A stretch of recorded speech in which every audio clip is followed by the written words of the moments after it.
যুক্তরাষ্ট্রে ক্রমাগত হ্রাস পাচ্ছে জন্মহার, আর তা নিয়ে রীতিমতো চিন্তার ভাঁজ মার্কিন প্রশাসনের কপালে। স্বয়ং প্রেসিডেন্ট ডোনাল্ড ট্রাম্পও উদ্বিগ্ন। এমন পরিস্থিতি সামাল দিতে নতুন পদক্ষেপ নিতে যাচ্ছে মার্কিন প্রশাসন, যার মধ্যে রয়েছে বিয়ে বা সন্তান জন্মদানের সাথে যুক্তদের নগদ অর্থ এবং বিশেষ সুবিধা প্রদান। ২০০৭ সাল থেকে যুক্তরাষ্ট্রে ক্রমাগত হ্রাস পাচ্ছে জন্মহার, জানিয়ে রীতিমতো উদ্বিগ্ন ডোনাল্ড ট্রাম্প।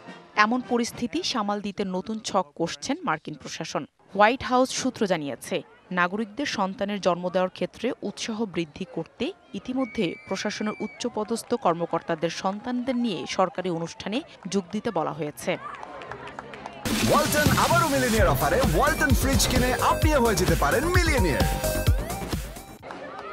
এদিকে নিউ ইয়র্ক টাইমসের প্রতিবেদনের তথ্য মতে, বাচ্চা জন্ম দেওয়ার পর মায়েদের $৫,০০০ অর্থ সাহায্য দেওয়ারও কথা ভাবা হচ্ছে। থাকছে উচ্চশিক্ষা প্রতিষ্ঠানগুলোতে ফুল ব্রাইট স্কলারশিপে ৩০% আসন সংরক্ষণের প্রস্তাব।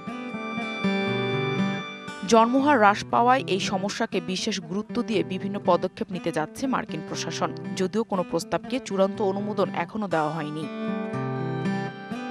তবে এটি নতুন কিছু নয়। এর আগে চীন, জাপান সহ বহু দেশ জন্মহার বৃদ্ধির জন্য একই ধরনের পদক্ষেপ নিয়েছে। এবার আমেরিকা এই পথে হাঁটতে চলেছে। Nahida Rinthi, DBC news desk.